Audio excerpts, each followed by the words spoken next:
আজ আমরা গিয়েছিলাম দক্ষিণ দিনাজপুর জেলার হরিরামপুর ব্লকে কসবা হাতিডোবা অঞ্চলে।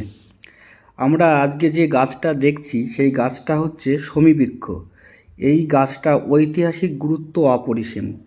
আপনারা যে গাছটি দেখছেন এই গাছটি ৫,০০০ বছরের পুরানো। গাছটি বিরল প্রজাতির গাছ। এই গাছ বিশ্বের মধ্যে দুটি রয়েছে, একটি আমাদের দক্ষিণ দিনাজপুরের এই কসবা গ্রামে, আর একটি রয়েছে নেপালে। আবার কেউ কেউ বলে বিশ্বে নাকি এই গাছটি ৪টি রয়েছে, একটি আমাদের এই ভারতবর্ষের এই দক্ষিণ দিনাজপুর জেলায়, একটি নেপালে, একটি শ্রীলঙ্কা, একটা কসবা, মানে কসবা বলতে দক্ষিণ দিনাজপুরটায়, আর একটা হচ্ছে অস্ট্রেলিয়া। এই গাছটি দেখছেন, গাছটির সঙ্গে মহাভারতের যোগ আছে, সম্পর্ক জড়িয়ে আছে। একসময় পঞ্চপাণ্ডব সহ দ্রৌপদীরা এই ১ বছর অজ্ঞাতবাসে ছিল।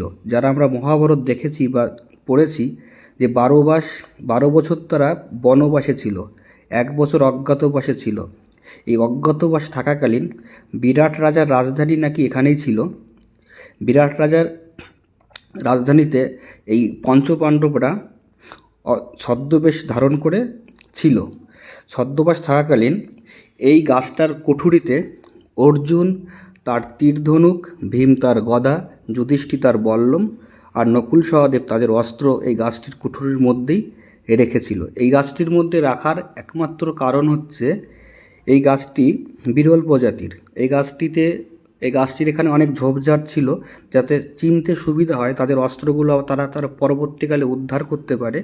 সেই কারণে এই গাছটির ঝোপের মধ্যে রাখা ছিল। এই গাছটা একসময় আরও অনেক বড় ছিল, কিন্তু গাছটার বয়স হয়ে যাওয়ার কারণে গাছটা অনেকটা এখন ভগ্নপ্রায়। এই গাছটির সঙ্গে মহাভারতের সম্পর্ক আছে বলেই অনেক সম্পর্ক আছে। আর এই গাছটা বিরল প্রজাতির গাছ। এই গাছটার পাতা অশ্বত্থ গাছের পাতার মতো। শমীবৃক্ষ গাছটা হচ্ছে পর্ণমোচী উদ্ভিদ। এরা শীতের সময় পাতা ঝরে যায়, বসন্তের সময় আবার নতুন পাতা গজায়। গজানোর সঙ্গে সঙ্গে নতুন কুড়ি গজায়। ফুলের নাকি খুব সুগন্ধ। আপনারা যদি যেতে চান তাহলে দেখতে পারেন একবার। আপনারা যে জায়গাটি দেখছেন পঞ্চপাণ্ডব সহ দ্রৌপদীরা ওই জায়গায় বাস ছিল। এইখানে তাদের মূর্তিও আছে। ফুলের রং সাদা, সুগন্ধিযুক্ত। এই গাছটার বীজ হয় না, কুড়ি হলেও বীজ হয় না, সেই জন্য গাছটার আর অস্তিত্ব নেই। বয়সের কারণে গাছটা কঠোর নষ্ট হয়ে গেছে। পুরনো ডালগুলো বাঁশ দিয়ে সাপোর্ট করে রাখা আছে।